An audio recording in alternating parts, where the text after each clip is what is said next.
Allons à présent donner la parole à Bruno Drewski, notre camarade de l'Association nationale des communistes, que je vous demande d'accueillir chaleureusement.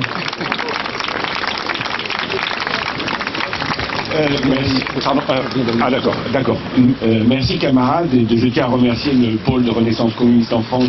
d'avoir organisé cette manifestation qui est absolument fondamentale, parce que je rappelle qu'après 1991, à plusieurs reprises, nos ennemis ont cherché à enlever le nom de cette place sur laquelle nous sommes réunis aujourd'hui, et s'il n'y avait pas des événements comme celui d'aujourd'hui, on peut penser que cette place aurait un autre nom aujourd'hui et qu'il faut le garder. Donc merci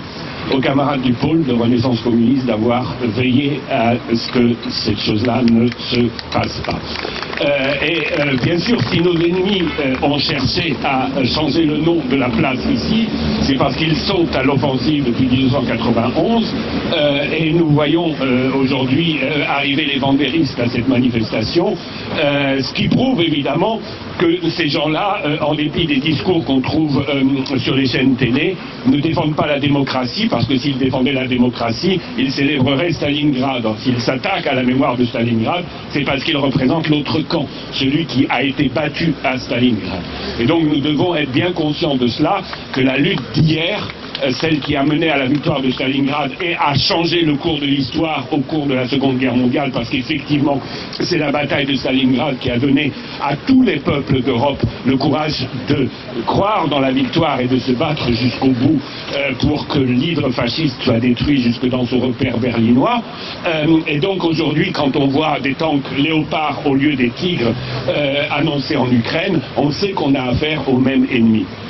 Et c'est quelque chose d'absolument fondamental, et c'est pour ça que le combat que nous menons aujourd'hui n'est pas seulement un combat mémoriel, même si évidemment il l'est aussi, c'est aussi un combat pour notre présent et pour notre avenir, pour ne pas être des esclaves comme on aurait voulu le faire de nous il y a 80 ans, justement, lors de la guerre, de la Seconde Guerre mondiale. Donc c'est absolument important d'être conscient que le combat aujourd'hui est un combat pour la paix, un combat pour le désarmement, un combat contre l'impérialisme, et à ce sujet-là, je tiens à féliciter la création, vous voyez le drapeau, de la plateforme anti-impérialiste,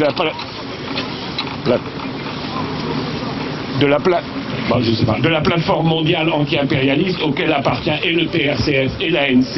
et qui est une manifestation vivante, internationale, internationaliste, anti-impérialiste, d'un combat pour la paix, qui est évidemment aussi un combat contre le fascisme et contre la renaissance du fascisme que nous constatons tous les jours dans notre pays, avec la montée de l'autoritarisme, avec la montée de l'extrême droite, avec la montée du racisme, avec la montée du néocolonialisme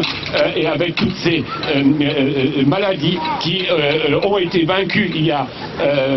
80 ans aujourd'hui et qui remontent et qui se remettent sur le devant de la scène. Nous devons donc être extrêmement vigilants, et c'est très bien que nous nous rassemblions aujourd'hui à l'occasion de Stalingrad, parce que le combat de Stalingrad, nous devons le poursuivre. Merci.